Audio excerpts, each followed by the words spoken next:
From Citizen TV, this is the Monday Report with Trevor Ombija. Well, that's absolutely right. Thank you so much for staying with Citizen TV. The Monday Report begins right about now. But later on, we'll have a conversation with Honorable Moses Kuria, the former CS for Public Service. Inside the transition is what we are calling it. Right now, the new cabinet induction has already begun. Have you ever wondered what they're told in those inductions? What happens when there's friction between CS and PSs? We'll speak to him and listen to his life and times as a CS.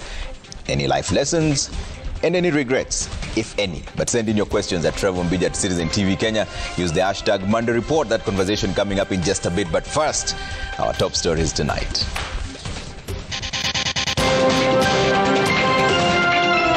It was not about your relatives. It was not about your family. It was not about your political formation or your community. It was about the people of Kenya. Make service delivery a priority. President Ruto rallies newly appointed cabinet and warns against engaging in corruption. We have issued KAA and KQ a 7-day strike notice. Enough is enough. Kenya Aviation Workers Union threatened to call a strike over the JKA Adani deal. Inafika mahali ambapo ya muhimu sio faida ya kiongozi ama sio faida ya chama, ya muhimu ni faida ya Wakenya. Back to the skies and sunroofs. President Ruto begins his 3-day tour of Gusii Land with unity calls. Nancy Indoveri Kigunzu, popularly known as Madhe Wangara, and 2 others charged with trafficking narcotics.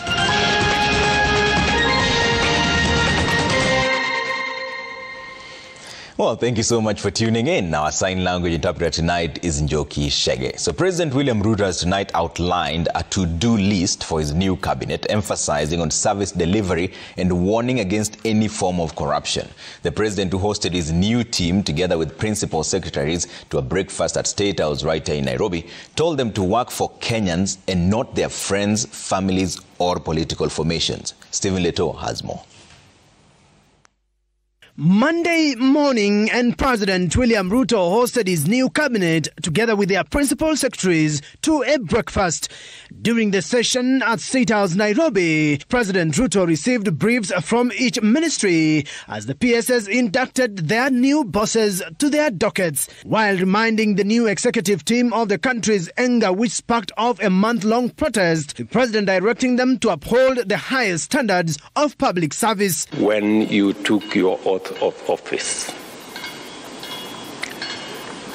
and it was about the Republic of Kenya.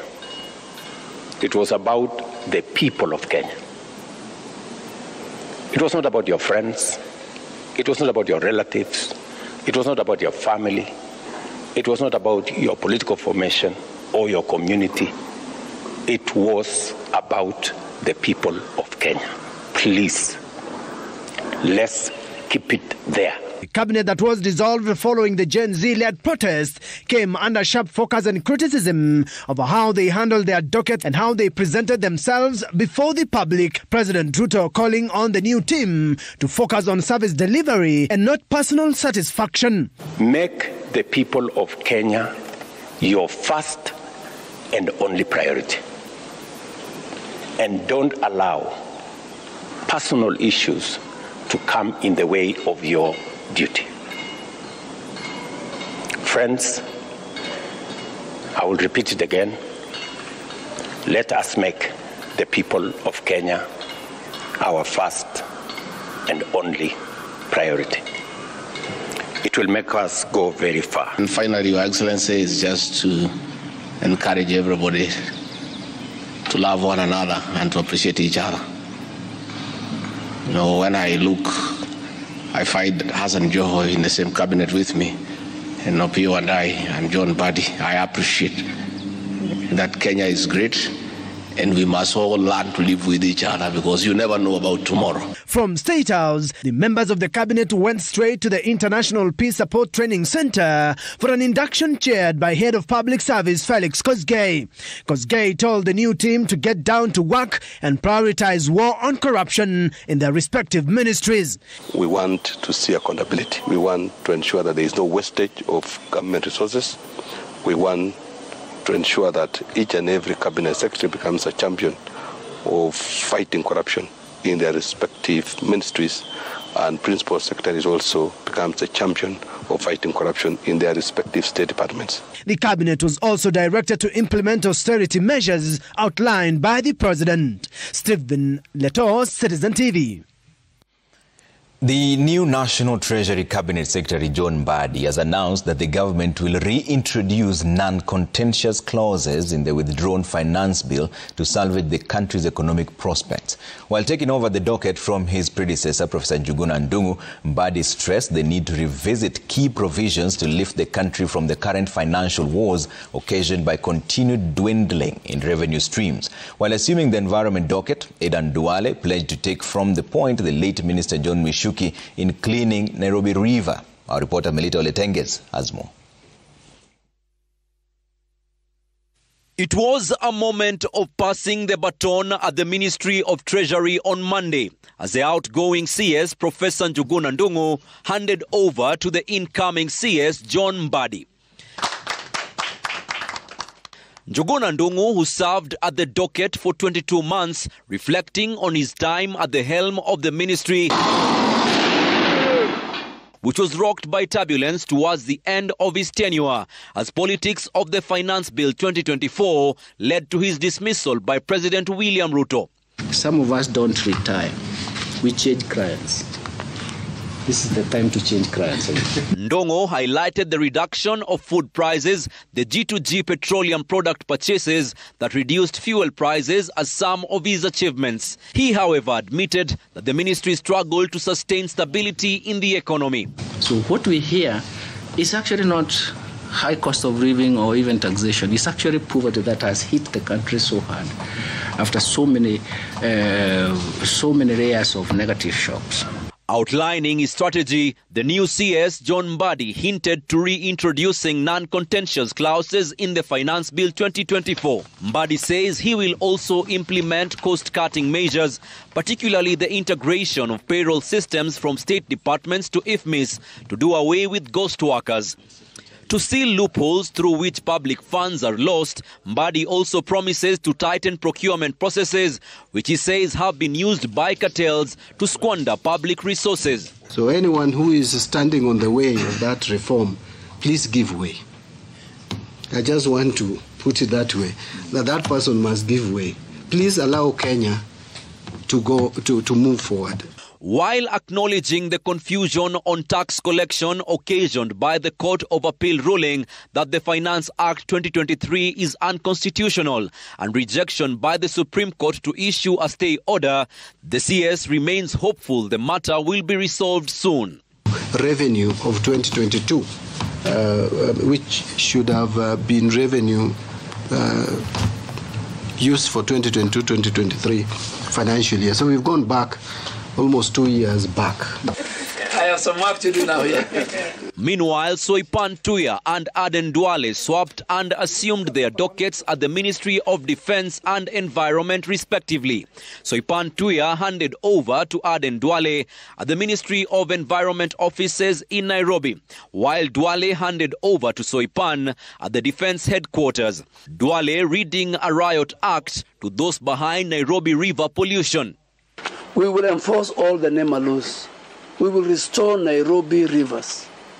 And I want the people of Kenya to listen to me. Where the late Michuki left, I want to borrow. I served with him in Parliament, in the 10th Parliament. As I exit this space, you are in extremely good hands.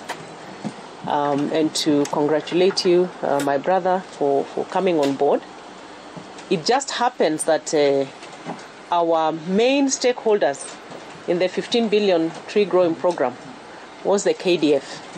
As the new cabinet secretaries step into their new roles, much is expected of them in turning around the economic fortunes of a country that has been gripped by debt and turmoil in recent days, much to the chagrin of the citizenry. The stakes are high. Will the pressure increase or decrease? Melita Oletenges, Citizen TV, Nairobi. All right, and joining me in studio now is Honorable Moses Kuria, former CS for Public Service. Thank you so much for making time for us, Waziri. The window for cabinet secretaries' appointments is quickly closing, except for the gender docket. How are you handling being left out? Well, I'm a football fan, and in a football game, it is a manager who has got, the sole discretion to determine who is in the team. You get substituted, sometimes before halftime, sometimes at halftime, sometimes as the game nears the end. What you do is you take your place. Sometimes you take your place, at the bench, sometimes, at the stands. Yeah. And I'm taking it that way. Did the manager ever tell you why you're taking your place at the bench?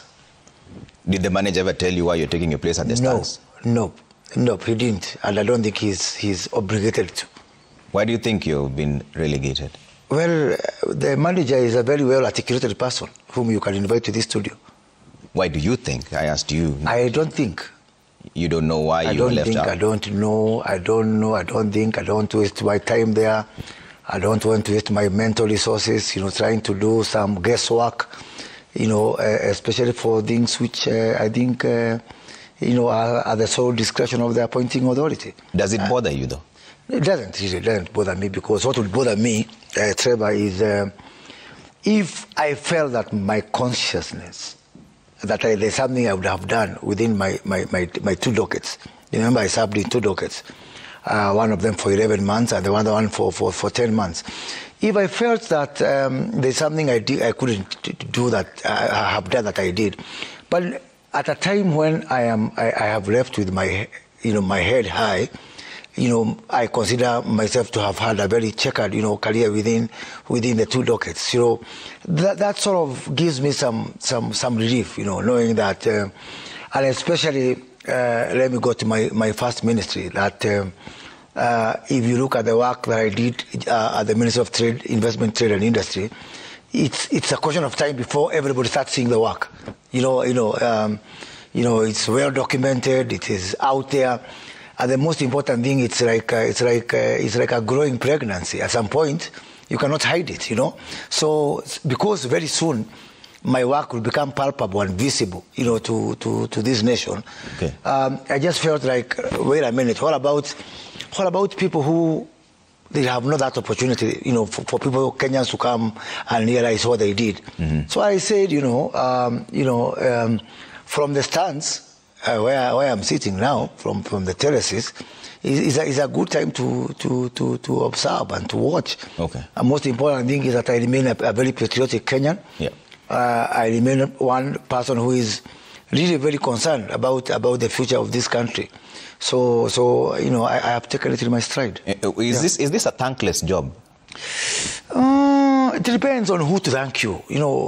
For me, turning the trajectory of a country takes a lot of time. Mm-hmm. And if someone would move to this kind of job expecting some platitudes, they are totally mistaken. Okay. Especially because of the amount of time. I did a previous job where I was a member of parliament for 10 years. It took, quite some time, and before, the work could be seen, you really take a lot of body blows. But let me tell you something, Trevor. It is a very fulfilling job in the fullness of time. Okay. I look back to my constituency and I look at those people, and when I got there, I talked to the people and how emotional they are about the kind of work we did together. They told me, that road, that project for electricity, that water, that university, that KMTC, that technical institute. There are things that you can't take away. Okay. The short term may blank them, but I think I am drawing a lot of inspiration from the work I did in Gatondo South as a member of parliament. Okay. That even people who had doubts initially, when the results come and especially if it is long-lasting, durable, enduring results, then you will be vindicated in the fullness of time. Okay. So what my sympathies are with my colleagues whose dockets, they didn't really get to do something that could be, long-lasting or visible. And that those are two different things, long-lasting and visible. So I am one of those people who are fortunate enough, be it within the industrial parks that I set up out there, be it when you go to Dongo Kundu, in a matter of months, and you find, we are really making the sexual industrialization. You do the same in Naivasha. You go to IPZs. Right. When I go to Nasewa in Busia or in Sagana in Kirinyaga or in Mackenzie in Muranga. So those things will come to be. Okay. And with all the industrial parks across this country. So in the fullness of time, I know that I'll be vindicated, and for that reason, I know that my reward with the people of Kenya, and most certainly with God, is a deferred promise. Okay. We'll get into that in just a bit, but let's cross over to a different conversation here. And services at the country's largest airport, that is the Jomo Kenyatta International Airport, could be disrupted on Monday as the aviation workers at the facility threatened to down their tools to protest the controversial investment proposal from Indian conglomerate Adani Airports Holdings Limited. The Kenya Aviation Workers Union, KAU, officially served a 7-day strike notice to the Kenya Airports Authority, that is KAA, citing fears of job losses and unfavorable changes in employment terms. The workers are also questioning the transparency and legality of the process. Willie Lusige has more. Aviation workers at Kenya's largest airport, Jomo Kenyatta International Airport, JKIA, are up in arms. The union makes us strong. The employees, through their union, the Kenya Aviation Workers Union, KAU, want the government to halt the planned privately initiated partnership with Indian firm Adani Limited to take over the running of the international airport. Lakini hakuhusisha wafanyikazi. Sisi ndio stakeholders wakubwa hapa. Sisi ndio tunafanya kazi kwa ground. Hakutuita hatuhusishe. Wamefanya hii kitu kisiri kwa sababu si kitu mzuri. And if Adani are anywhere where they can hear what I'm saying, and what these workers are saying is that they will never step foot on JKIA. Never. Never. Never. Never. The workers termed the entire process opaque and illegal as it did not receive stakeholders and public nod. A feasibility study conducted by Adani Airports Holding Limited for the development of Jomo Kenyatta International Airport states that all employees will be required to apply for their jobs afresh once the concession agreement is signed. The report says that the assimilation plan for the authority's employees will involve the authority providing a list of employees, including their salaries and ages. We are not criminals. Adani will then conduct an informal assessment of each employee's suitability and competency. Following the assessment, offers will be made to the Kenya Airports Authority KAA employees in accordance with the terms outlined in the concession agreement, as I quote, certain employees will be transferred to the concessionaire Adani during the transition period. The contracting authority KAA will be required to retain or transfer the remaining employees, those that are not re-engaged by the Adani, to other places of employment. The transfer of employees contemplated above, whether to the concessionaire or to other places of employment as applicable, may pose challenges associated with employment terms, potential resistance to changes and integration, all of which may lead to labor disputes. The union says this is a threat to the employment contract and wants the entire KAA board of directors to resign or they boycott their jobs and paralyze operations. Anybody who is saying that it is an individual company like Adani that can only develop this one is totally wrong. The kind of deals that are being done in this country in terms of assets that belongs to the citizens, that belongs to the workers like KAA, will not be acceptable. You don't do that for us in the next 7 days. We are marshalling everyone from aviation, everybody, and not just JKI. We will close down all airports in Kenya. But the government still insists that the Adani Group's investment in JKIA will not lead to job losses. Instead, it will create more jobs during the construction and offer long-term employment opportunities, thereby boosting the local economy. I have seen many people saying William Ruto wants to sell the airport. Am I a madman? Sure. How do you sell a strategic national asset? Under the multi-billion shillings deal, the Adani firm will develop and modernize JKIA and operate the regional hub. Willy Lusige, Citizen TV, Nairobi. Now, President William Ruto has dismissed talks of a looming coalition between the ruling party UDA and the Orange Democratic Movement Party.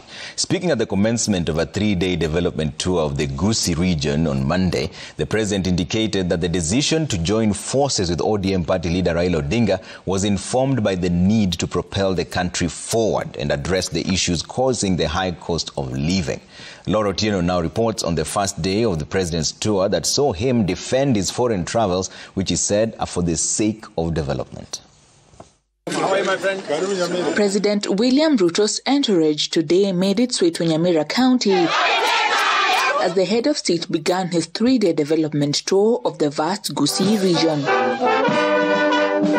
The president, who is fully back in the skies and sunroofs, was accompanied by Deputy President Rigathi Gachagua, as well as a host of local leaders, including Governors Amos Nyaribo and Simba Arati of Nyamira and Kisii counties. The head of state cleared the air of allegations of a looming coalition between the ruling party and the ODM party. And that is a moment like this in the history of Kenya, where it doesn't matter what it benefits a leader or a political formation. It matters what it benefits the people of Kenya and the great country that we all love, the country called Kenya. Particular project. Back to projects, the president laid the foundation of a dormitory at Kiabonyoru High School, which is part of the structures to be upgraded under a 1.4 billion shillings project funded by the government of Kuwait. The project will see an upgrade of classrooms, laboratories, dining halls and dormitories across 68 schools in Nyamira County to boost enrollment. The president also stamping the education agenda by directing the construction of a university in Kiabonyoru, ending a long-standing tussle between elected leaders over the location of the institution of higher learning.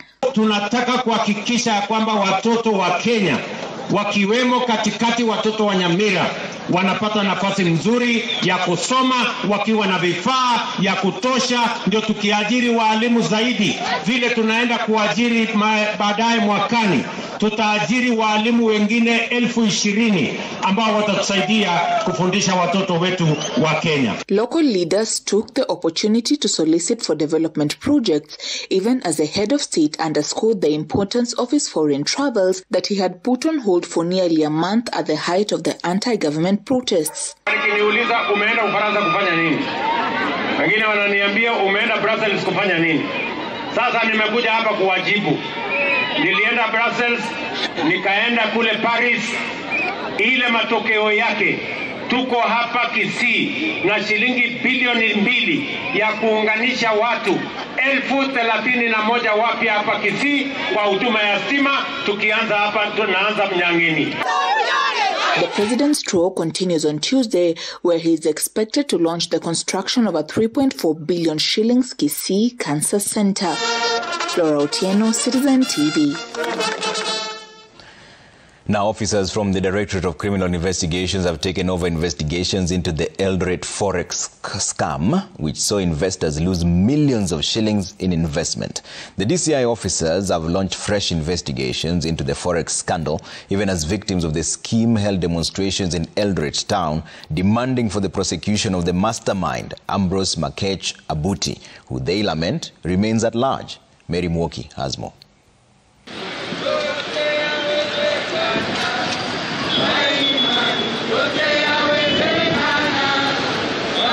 Eldoret residents who lost their money in the Springmark investment saga on Monday poured onto the streets of Eldoret town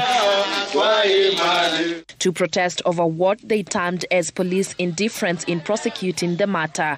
The residents who marched to the county commander's office sought to know why police are yet to apprehend the suspect despite numerous complaints and police reports filed by the victims.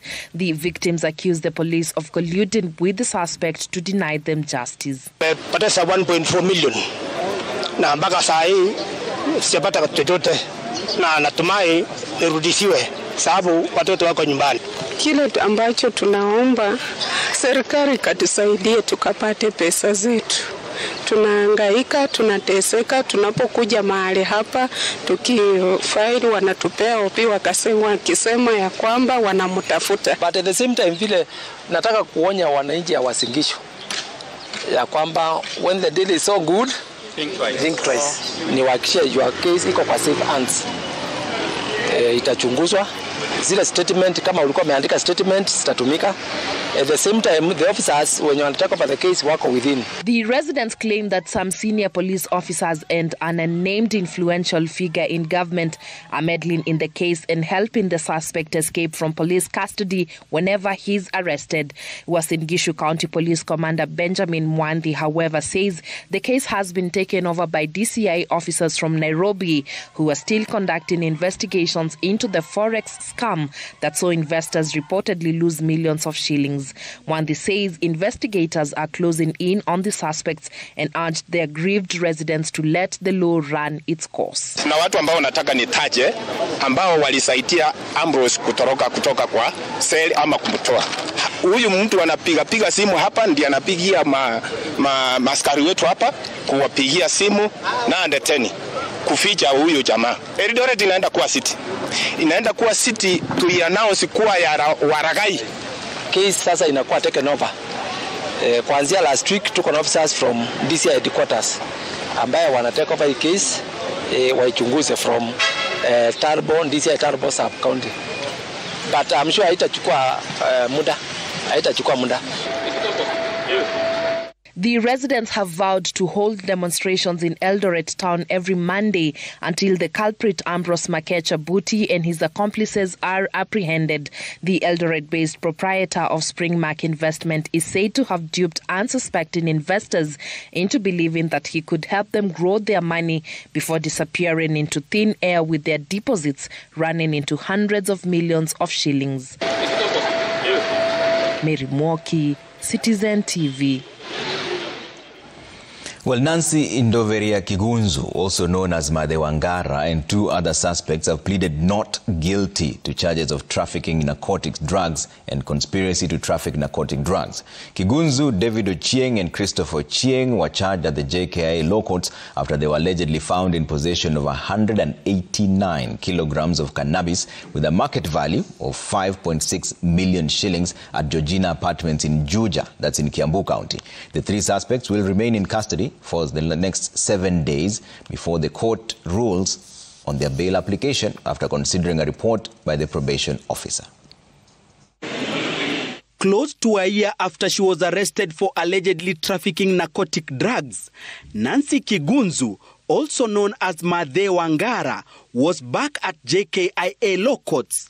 Kigunzu appeared before JKIA magistrate Rene Kitagwa after her dramatic arrest last Friday at these apartments allegedly owned by her in Juja, Kiambu County.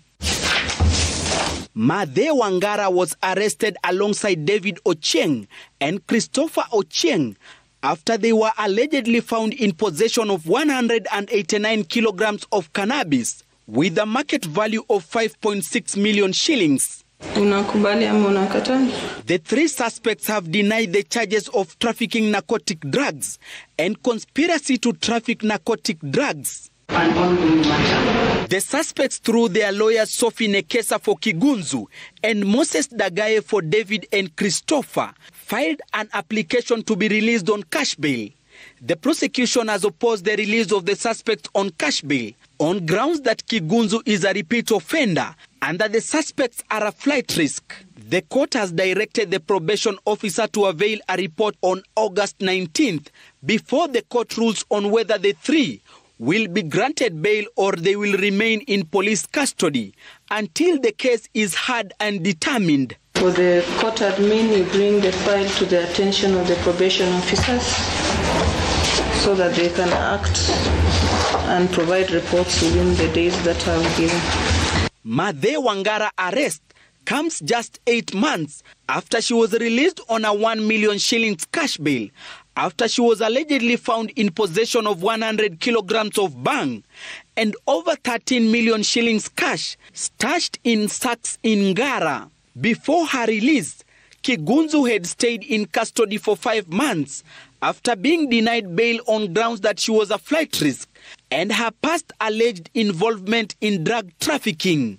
Mathe Wangara appealed to the High Court and was granted bail and directed to deposit her passport in court in December last year. The first case is expected to come up for hearing on Wednesday this week. Further hearing of the case will be held next week from Monday to Thursday. Meanwhile, the 3 suspects will remain in police custody for 1 week, awaiting the decision of the court.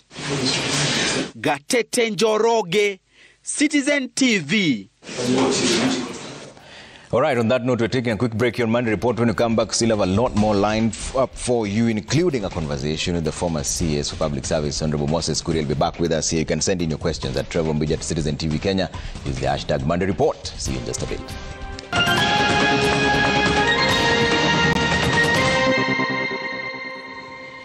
All right, thank you for staying with the Monday Report. Honorable Moses Kuria is back with me. He's the former Cabinet Secretary for Public Service, and thanks for being patient. And Waziri, before you left, we were talking about why you were left out. And I see here Kiberenge says that the cabinet was dissolved because of incompetence. It means those like Moses Kuria who were not reappointed were the most incompetent. I have nothing to say to that. Do you agree? Do you disagree? No, I don't want to respond to that. Okay. I consider it to be an insult. But you're here to respond. So yeah, no, I cannot. Let's talk things which are useful to Kenyans. Okay. Speaking of things that are useful, you said that you sympathize with some of your colleagues who are not able to do much. Not all work is, some of the works, some work gets visible over time. Other work, some other pieces of work will really take a long time to be seen, much as it is useful work. Not in the short term, not in the medium term. So let's see. I think I do believe that the president has put together a great team, and there's many reasons that team will not perform. It doesn't have to be about the prayers all the time. What else can it be about? Well, it can be about the terrain or the weather. But I think the jury is still out. We hear the stories about bureaucracy in government and how difficult it is to do things. Terrible. It's terrible. The bureaucracy in government is terrible. Trevor, sometimes you really want to do the right things. Sometimes you wonder, do those people even care? I'm saying, let me refer again here to the work that I did, in the Ministry of Investment, Trade and Industry. Sometimes you go out there, investors have got options of where to take their money. They choose Kenya. You convince them, you go to the Americas, to Europe, to Asia, to all the continents, to the rest of Africa, and you think, oh wow, I have bagged this huge investor. Then you come back home and you try to work through the system that's supposed to make that happen. I've got investors who have been mark timing up down. They have spent millions of dollars on just travel. And sometimes you wonder, those are the investments that are going to create jobs, for example. It makes me sad sometimes, really sad about this country. So what is stopping? If you don't change, it's going to have a huge conversation among ourselves. It's like some people in government who are trained on how to say no. And the default answer is no. Can we do this? No. Can we try that? No.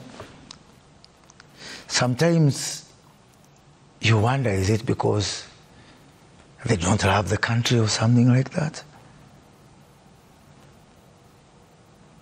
I really do hope that the new set of cabinet is going to find an environment where people really want to do the right things. The perception created, Honorable Kuria, is that as the CS, you sit at the apex. In fact, you only report to the president. It's a huge system. So who are those people who can stop you from doing work? It's a huge bureaucracy.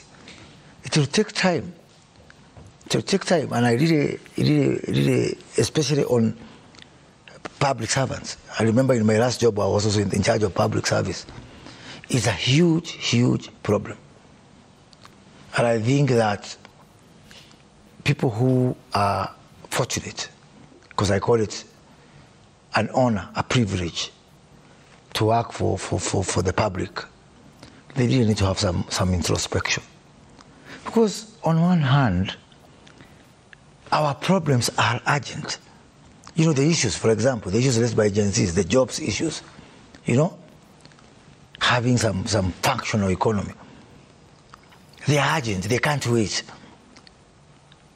The solutions, once we now create all the bureaucracy around the solutions, it is a sharp contrast to the urgency of our situation. But, you know, we can only remain hopeful that something will give way, and all of us, all the 1 million people who are privileged to work for the public in this country, will have some sense of urgency in terms of doing these things. So, as a CS, who stops you from doing your work? You know, you depend on the whole bureaucracy. Yeah? You depend on the whole bureaucracy. I am telling you. You depend on, right away, from clerks all the way to accounting officers. Sometimes you're sabotaged by the same accounting officers. Just from there, you know. Directors, you know, all the people down there. People take their sweet time. They start with the answer, no, then they start drafting the reasons. Yeah? Let us do this. Let us approve this investment from this person. Let us do this. The answer is no. Why? Give me time to come up with reasons. You know? I am really appealing to public servants, to the bureaucracy. Yeah? If you don't change the way you are doing things, even this cabinet will not succeed. If you don't all agree that our problems are urgent, that it is now. You can say, okay, let's postpone this to next week, to next month, to the next cabinet meeting, to the next retreat, to the next workshop in Mombasa. It's okay, you can postpone. What about jobs? What about all the solutions that we need now? What about our health? What about education? And you know, Trevor, we have this situation whereby, and I've said it before on this show, I think I was with Jeff, you know, we are really totaling towards, at best, a welfare economy, at worst, a communist country. I really sympathize with my college mate, John Barry. Yeah. Before he opens his balance sheet, the first item, which is not discretional, can we stop sending our children to school? Nothing. 650 billion through the window. I didn't even mention about 1.1 trillion that you have to pay debts. I didn't mention the 1 trillion that you have to pay salaries. After paying the debts, after paying the salaries, after another 100 billion that goes to the pension, which again is not discretionary, 650 billion goes to education. Free primary, free secondary, and now the new university funding model. Then from there, social protection, for example. No, let's not even go to social protection. Counties are waiting. Another 400 billion, which you can't do nothing. You can't do nothing about 400 billion. That goes again to the counties, without records. You have zero discretion. Okay. Now add free fertilizer, universal health care, social protections, things which are certain. You know, you can't do without. So that it is within, you look at now, for example, you're talking about something called job creation, digital economy. Within that conundrum of things that you must do within our welfare state, you see, okay, how much are we using to fund job creation? How much are we using for industrialization? How much are we using for, for the digital economy, for the superhighway? This, virtually nothing left whatsoever. So that's our problems are urgent, but our solutions are not matched by the same agency. This bureaucracy you talk about, is it because there's too much duplication of roles? For example, what is the role of a public service CS when there's a public service commission, head of public service, personnel department in each and every department? And that's just a tip of the iceberg. It's all over. It's littered all over. The Prime Cabinet Secretary did release a report about duplication in government. I think I would really encourage you. I think that report has been published publicly. Yeah, if only Kenyans could take time to read. The Prime Cabinet Secretary did a wonderful report about duplication and overlaps in government. Early this year, you know, in my role as a, performance and delivery, docket, we did the roadshow. One of the things we're trying to find out is the, duplication of roles in government. It was quite shocking. You find a lot of things. And again, you talk about a very good example, Public Service Ministry, Head of Public Service, and Public Service Commission. Even the issue of commissions. I mean, why on earth would you have Public Service Commission as an independent commission? Why on earth would you have the Teacher Service Commission as an independent commission? What are you trying to protect in that case? And that's why you find decisions about hiring and about the budgeting are not matching. Okay. And it's about time we revisit the 2010 Constitution. That's why I'm one of the very few things I really wanted to read a private drive. I consider this interview to be my exit interview. So this is your last interview? This is my last interview, yeah. But I want to tell you something, Trevor, that even as I retreat to my private drive, one of the things I'll give my voice and energy to is really the reform of this Constitution. Okay. Yeah, because I was part of 2010. I was in Naivasha. I was part of the Kibaki team in this Constitution. I was working with Uhuru Kenyatta on this Constitution, and that time I was joint with Salim Lon. We were co-heading the secretariat for the communication for the Yes campaign for 2010, and so I can tell you from a position of knowledge that we pumped into this Constitution things which were, because we came from a very wounded past. So everybody wanted to, let's have independence of this commission. Let's have something for gender. Let's have something for this. As a result, part of the biggest duplication that we have in government is really this issue of independent commissions and offices. Okay. Something so you think those should go? I think the bulk of them should go. We need to look at them again. Yeah. We need to look at them again and say, is this independence just on paper to make, give people a good feeling or what? So those are commissions. What needs to be fixed? Counties. Our counties are uneconomical. So should tell they me all one be abolished? County that can build 1 kilometer of tarmac. Okay. You can't.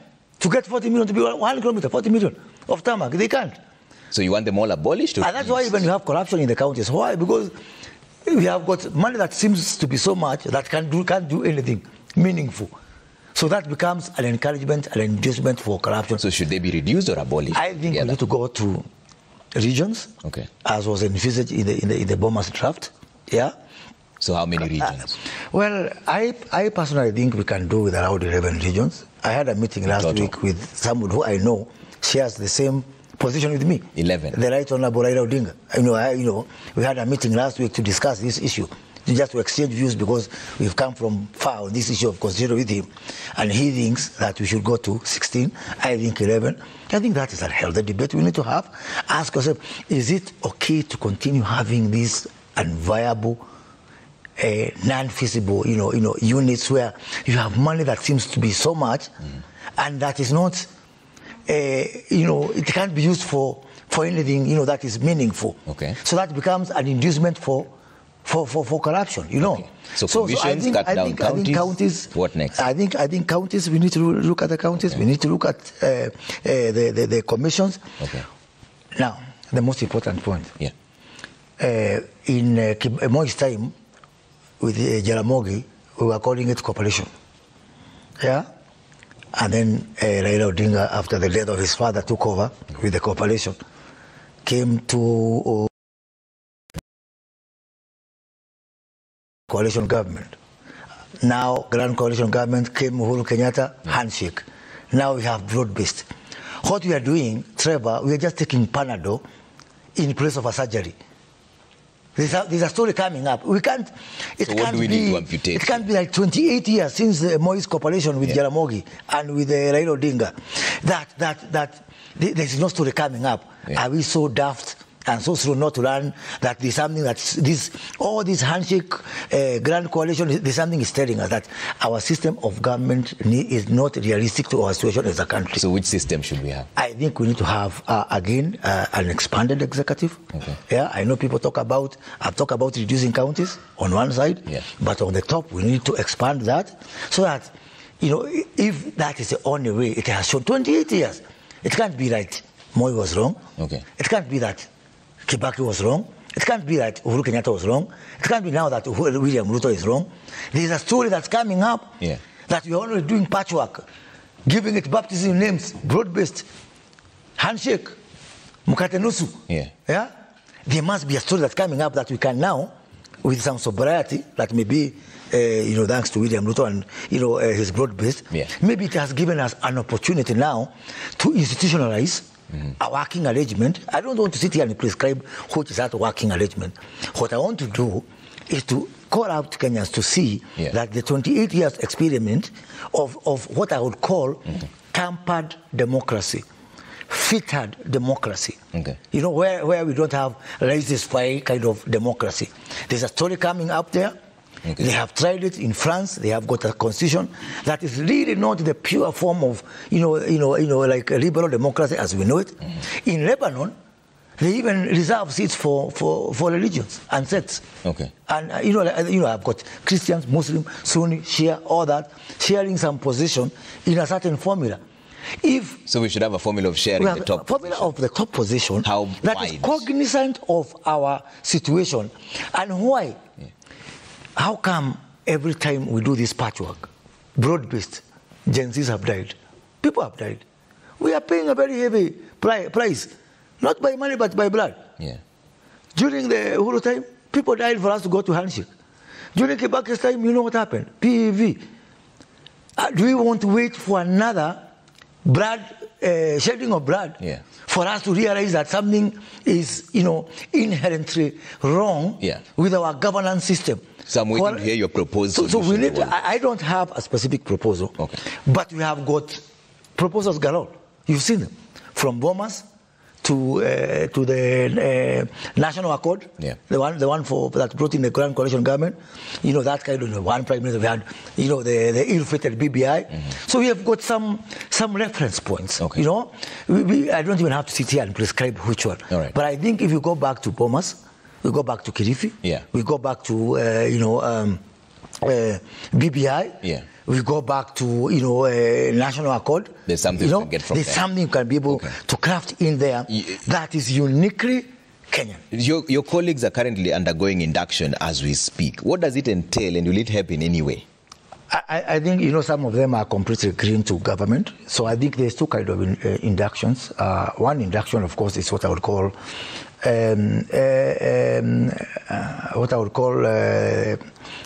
how to behave as a cabinet secretary. And there's a whole range of things, security training, protocols and all that kind of thing, what's expected of you, decorum and that kind of thing. But does it address the challenges you've just said? No. I think I think this is just a classroom. Your class teacher. You know where to go for meals and all that kind of thing. Okay. I think the real work. I think what I expect the president to do is to call a retreat. And ask them to really, of course, after maybe some few weeks, once they are able to indulge in their ministries and see what is expected of them, that they will be able now to do a retreat so that they can now be able to harmonize. And time is ticking. So I think the sooner that is done, the better. Are there situations where the PSs are sometimes more powerful than the cabinet secretary? Well, these are human beings. It's not machines. So it happens like that. It happens like that. And you've got a system whereby, can I stop my PS from getting a call from somewhere? No, I cannot. So it so happens. But I think bottom line is that people are expected to have a way of working together. Because no CS chose a PS. People found themselves working together. And you work with the people you find yourself with. You don't work with the people you like. necessarily. Okay. So I think that is a test of leadership. Yeah. It can be challenging. It can be challenging. Many people say that the problem here is the actual leadership. Because if you say that you can't stop someone from getting a call from someone, I'm assuming the appointing authority is the president, so you can call any of you. Does that then sort of pull the rug under your feet? No, not really, because I know ministries, and I can point out some ministries. The Ministry of Kindiki Kithure. I was even jealous of the working relationship between the PSS Omolo, PS Bitok, and PS Sali, in that ministry, and Kindiki, irrespective of who gets a call from where, they always have a way. And the president has been very insisting, even if I give you a call as a PS, please ensure that you put your CS in the loop. Sometimes maybe the CS is unreachable. Sometimes there's something urgent to be done. So you cannot legislate. You cannot legislate behavior. You cannot legislate behavior. It really, boils down upon people's, integrity and who they are and their work ethic to really, craft a formula for being able to work together. Okay. But let me say this, Trevor. If I look at the whole spectrum of the 22 ministries, the challenge that is there of performance right now is so huge that these CSS and PSS have got no time to squabble. We are already in halftime. Yeah, they are coming in for the second half. Yeah, time is ticking. You've seen the wake-up call. We got from the agencies, the agency. There's a ticking time bomb of performance. And I always say something. You can only play PR up to some point. PR is like makeup on a sunny day. It's like a cheap makeup on a sunny day. At some point it will fall off. And because of where we are, if even the incoming team does not really focus on the substantive work, not spinning, not PR, the makeup will fall. And so that should actually guide the working relationship between the ministers and the PSs.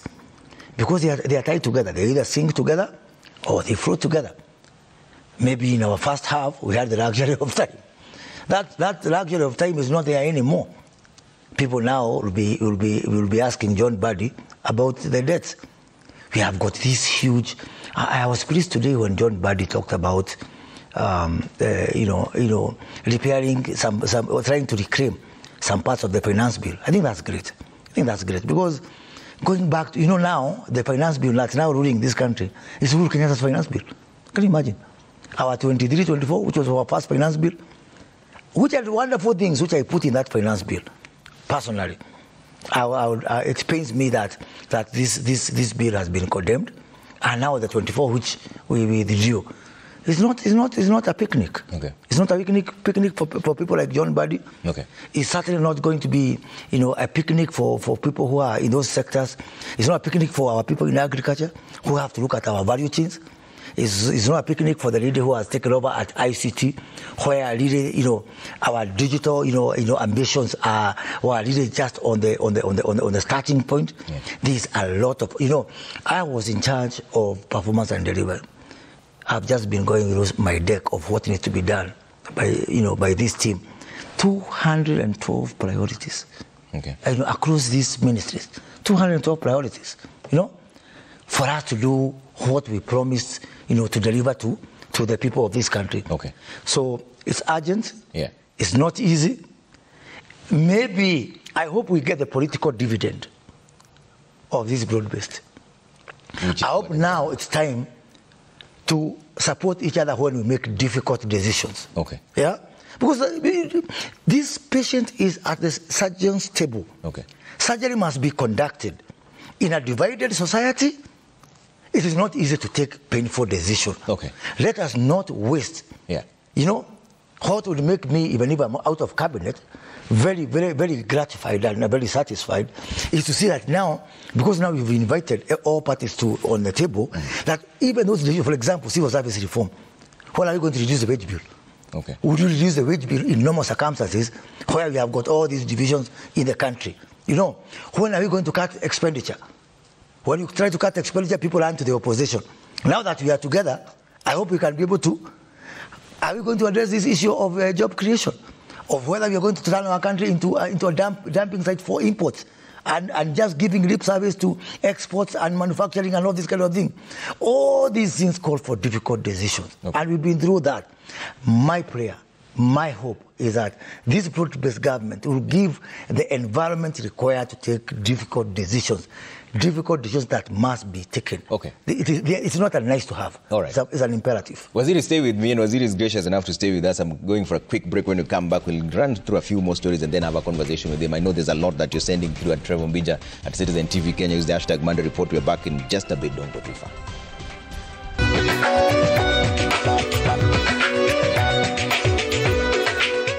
All right, Equity Bank Group has posted a 12% profit after tax for the first half of 2024 to stand at 29.6 billion shillings.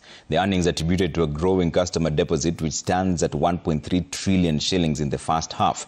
The bank has also attributed the growth of earnings to its subsidiaries, which contributed half of the lender's net income in the half year. But as Jimmy Mbogo now reports, the bank saw a decline in credit disbursement as non-performing loans surpassed the lender's guidelines. For the first half of 2024, Equity Group is reporting a 12% growth in earnings to stand at 29.6 billion shillings. The group's consolidated balance sheet also grew, driven by growth in deposits, which grew to reach 1.30 trillion, an 11% growth, reflecting a robust regional growth, with subsidiaries contributing significantly to the lender's bottom line. However, despite the growth, the lender's loan disbursement reduced by 3% to stand at 791.1 billion shillings. The bank was forced to contend with an elevated non-performing loan ratio of 12.9%. This increase in bad loans forced the lender to increase their loan loss provision by 35%, from 6.2 billion shillings in half one of 2023 to 8.5 billion shillings in half one of 2024. Now, entrepreneurs are rational. They came from borrowing at 13%. Central Bank started offering 17, 18. So we were competing for deposits with the public sector at 17, 18. So banks increased interest rates to 18, 20, 24 to match the market conditions. And of course, what entrepreneurs do is to postpone borrowing. And that explains why Kenya specifically is down 7%. What actions are we taking to stem the NPLs for Kenya? So firstly, you've seen the trends overall have started to come down. Specifically, following our policy and risk appetite, we maintain a diversified portfolio across products, sectors, segments, customers, to ensure that we do not have all our eggs in one basket. Equity Bank subsidiaries now hold 47% of the group's deposit and loans, contributing upwards of 55% of revenue, highlighting the lender's success through regional investment. Following the lowering of the base lending rate by the central bank, Equity has announced its intention to extend the benefit to customers by further cutting down interest rates on loans. Equity has been quite considerate around what do we charge the customer, and we've intentionally lagged our interest rate to the market. As the pressures on interest rate came through, we ensured that we lag that behind so that we get to support the customer to where the average loan interest now is at 13%. A review of the yield 91 days rate has moved from 16.38 to 15.8. So essentially, our customers can look for a reduction. Although Equity Bank has not announced exactly when it intends to reduce its interest on loan for customers, the bank says it intends to cut that rate by at least 50 basis points. This is double the reduction from the central bank. Jimmy Mbogo, Citizen TV, Nairobi. The Kenya Railways Corporation management has refuted claims that its diesel-powered locomotives bought from Spain have malfunctioned. The corporation's managing director, Philip Mainga, says that the units are in perfect condition and have been operating as normal. Dennis Otieno has more. It is mid-morning in Nairobi. One of the 11 diesel-powered locomotives has arrived at the Nairobi Railways terminus from Embakasi. Kenya Railways Corporation has vehemently denied reports indicating that 10 out of 11 diesel multiple units DMUs it acquired from Spain in 2020 have stalled. DMUs, the 11 of them are working. 4 or 3 have gone, others are here, and others are waiting. And we plan for our routes. So when we plan and we say 5 are going this way, the others are here in the yard waiting. When the others come, then they also join the queue, just the way it is organized. That does not mean they are not working. They are all working. According to the management, the commuter rail diesel units are fully operational as they serve all the designated routes. The DMUs are operating 7 trips on Embakasi village. Those are 7 round trips, which is 14 trains. And each of the train has a capacity of around 600 people. So we have moved them to the off-peak. So they operate from 5:30 all the way to the end of the day. And then we also complement with the main other commuter trains. Experts had raised concerns regarding the state of the used Spanish locomotives acquired at a cost of 1.5 billion shillings. So when the DMUs reach a certain mileage, we recall them to our workshops across there, and they go and get repaired. We have minor, we have short-term, and we have long-term. But in 24, 48, 1 day or 3 days, you'll find most of these DMUs are all operational 11. No, for now we only have the 11 that we acquired from Spain. However, like my colleague indicated, we are the second phase of our implementing of our master plan, where we are targeting to acquire new high-capacity DMUs that have even a higher seating capacity compared to what we do have today, which is 1,200 packs. The corporation says it receives 300 million shillings every year to undertake regular maintenance of the 11 DMUs. Dennis Otieno, Citizen TV. The Kenya National Innovation Agency, KENIA, has unveiled the key pillars of its 10-year innovation master plan with a strong focus on the commercialization of research to fuel innovation and economic growth. The master plan emphasizes on partnerships with the private sector to build institutional capacity, improve infrastructure, and enhance human capital. KENIA CEO Dr. Tonio Mwanza has highlighted the agency's commitment to turning research into marketable solutions, aiming to create over 387,000 innovation-related jobs. As part of this effort, KENIA is actually seeking additional private sector partnerships to bolster Kenya's startup ecosystem and innovation landscape.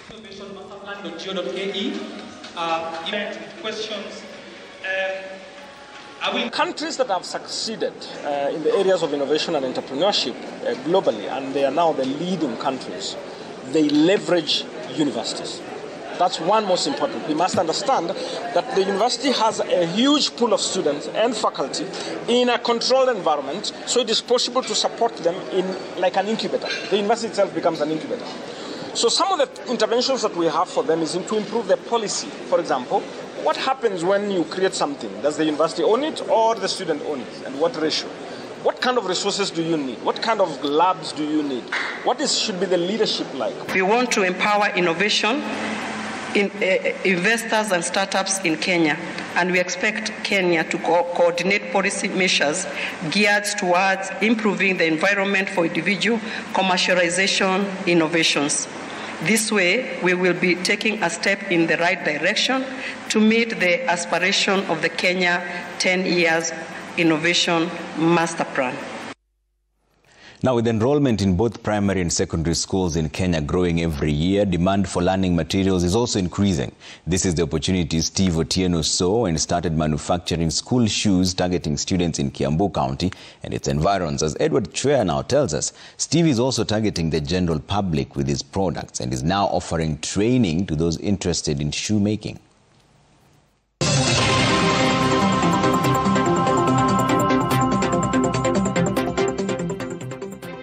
At this small workshop in Kiambu town, Steve Otieno is carefully giving instructions to Monica Lewinsky.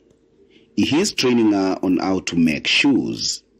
Lewinsky is enthusiastic about footwear manufacturing and she has come here to learn. Kila kitu yenye ameshaniambia naona ninashika kidogo. Kitu ilinisukuma kuendelea na hii kazi. Nilikuwa naona wasichana waifanyi sana. Na mimi nilikuwa naipenda. Mimi nikishajua napanga nifanye hapa kidogo, nikishafanya nipate pesa yangu, nitaanzisha yangu. Together with the trainee, Steve's team now comprises 3 people. They have been making footwear here, mostly school shoes for students within Kiambu County. Steve buys the leather from Kariako in Nairobi and develops the designs for the different shoes. Nilianzia back 2018. Huko Nairobi, Kariako. Naenda Nairobi, nanunua ngozi. Kama boys, nachukua hii ya smooth, ya black, na kuja nayo. Niko na pattern zangu za boys. Juu kila kitu iko na pattern yake. Sasa naanza bilonana nachora. Naanza na nyuma nachora front. Iko na vitu mingi kama iko na mshipi, pati, kitu kama hiyo. Nikishachora na skive nashika kwa mashini. Then nikishaweka nakata rexin. Rexin ya ndani, ile ya ndani. Tunataka tu sana watoto, walimu ama wenye wanataka kwenda kufanya harusi. Steve and his colleague Andrew Noching mostly make the shoes using their hands. They have one stitching machine operated by Steve. Oching works on the sole and finishing. When the shoes are ready, they display them in their 2 shops in Kiambu and Nairobi. Tunapatikana sana hapa Kiambu. Kama hizi za boys, kuanzia namba ndogo ni 1,500 hapo. Kiatu ya bei ya juu kabisa ni 1700. Mimi nimefanya kwa miaka 2. Hii ndio kazi yenye nategemea kwa maisha. Juu hii ndio inanipea kitu yenye nakula kwa siku. Vijana wenzangu naweza waambia wakitaka kujua kazi, wanaweza tu kuja niwafundishe. Juu hii kazi iko sawa. Steve says the reception from his target customers has been positive and this is because of the quality of his shoes. Most of the customers are walk-ins, but he intends to start selling online to grow his sales. Product ni standard. Juu hii ngozi haiishi, sole ndio inaisha. Ni vizuri kuelezea customer. Unamwambia uenda sole itaisha, utarudi, tutakutolea hiyo sole, kiatu irudishe kwa mbao, tukuweke sole nyingine, irudi mpya, mtoto aendelee nayo na kusoma. Sasa unajua hiyo wanaipenda tena, hatuwawekei kwa bei ya juu. Si watu wenye wanaona ndio wanakuja sana. But tuko na plan ya kuweka kwa social media. As part of his future plans, he intends to continue training more people interested in shoe work as he is doing with Lewinsky. Steve encourages more ladies to embrace dominated skills. Train wasichana tena na wavulana, sio wavulana peke yake. Juu kazi si ya sisi peke yao. Hadi wasichana wanaweza, wako na uwezo. Naweza ambia wasichana wenzangu, hakuna kazi ya mwanamume, hakuna kazi ya mwanamke. Ukiona kitu kizuri, kama unataka kuianza, anza tu. Tunataka ikue kubwa, watu wenye wamekuja tena, mtu asikuja akose product yetu. Akikuja apate, aende nayo. Na tunatamani ikue kubwa kushinda hapa. Edward Choya, Made in Kenya, Citizen TV.